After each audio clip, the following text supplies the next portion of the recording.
কথামতো star জলসা প্রকাশ করল তাদের পরবর্তী গল্পের প্রথম প্রোমো। আসছে চিরসখা, যার মাধ্যমে টেলিপর্দায় কামব্যাক করছেন জনপ্রিয় টেলিনায়িকা অপরাজিতা ঘোষ দাস। লীনা গাঙ্গুলির হাত ধরে স্টার জলসার পর্দায় আরম্ভ হচ্ছে চিরসখা।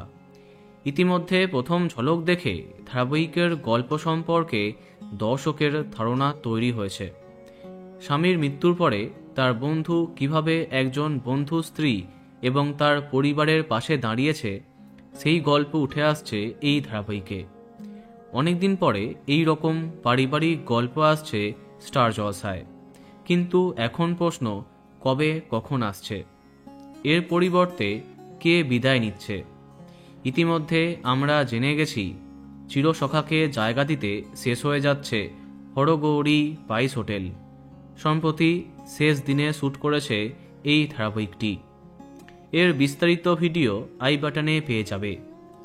কিন্তু রাত 10:30টায় নিশ্চয়ই আসবে না এই ধারাবাহিকটি। তার পরিবর্তে সন্ধ্যের প্রাইম টাইমে আসবে চিরসখা। এই মুহূর্তে 7:30 এবং 8টা এই দুটি স্লট একটু দুর্বল, তাই এই দুটোর মধ্যে যে কোনো একটিতে আগামী 27শে জানুয়ারি বা 3রা ফেব্রুয়ারি করে আসতে পারে চিরসখা। এখন দেখা যাক কি হয়। তো বন্ধুরা, এই বিষয়ে তোমার কি মন্তব্য কমেন্টে জানাতে পারো। আর এই রকমই আরও অনেক ভিডিও পেতে সাবস্ক্রাইব কারেন্ট বস। ধন্যবাদ।